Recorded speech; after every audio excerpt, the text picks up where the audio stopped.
Hi, this is Connie. Today I have for you a review of ink mixers. Thank you to Paper and Ink Arts for sending me these to try.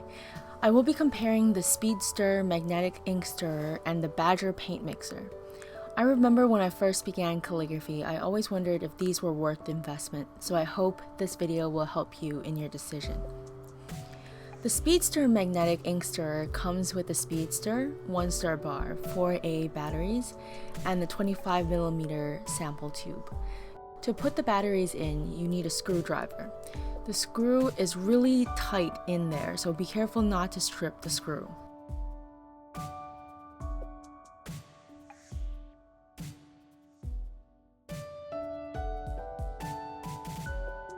According to the instructions, I tested it first using the sample tube, filling it up to 25mm, and then drop in the clean and dry stir bar.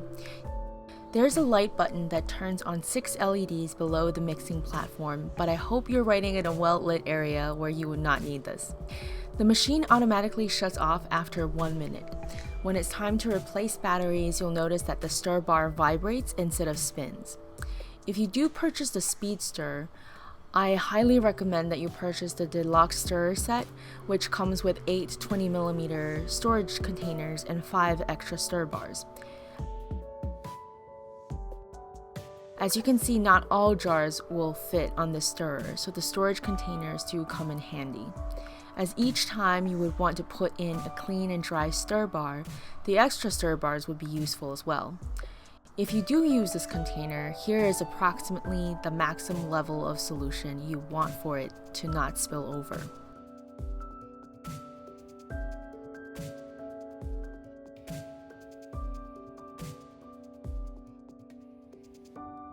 When I tried to prepare my Pearl-X on the SpeedStir, it went very smoothly and a lot faster than when I mixed it by hand. I simply add my Pearl-X pigments, water, and gum arabic, then put in the stir bar and press a button. The result is smooth and without bubbles.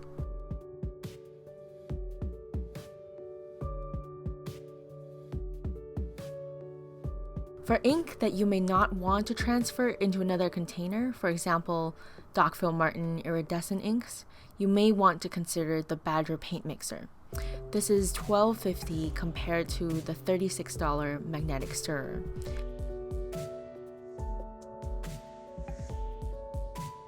I was a little taken aback by the instruction manual, which in my box was printed in mirror image, so I tried assembling the unit myself.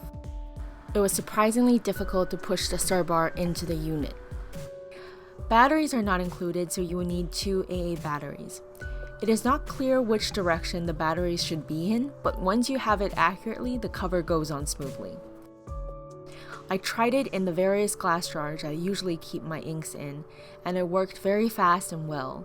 However, it does introduce a lot of air bubbles, unlike the magnetic stirrer, so it does interfere with use. I would recommend letting it sit for a while for the bubbles to settle.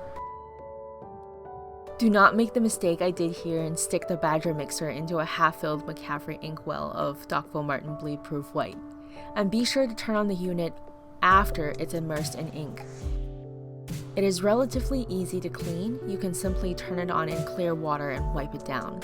If you wipe it down directly, it is hard to get into the nooks and crannies of the tip.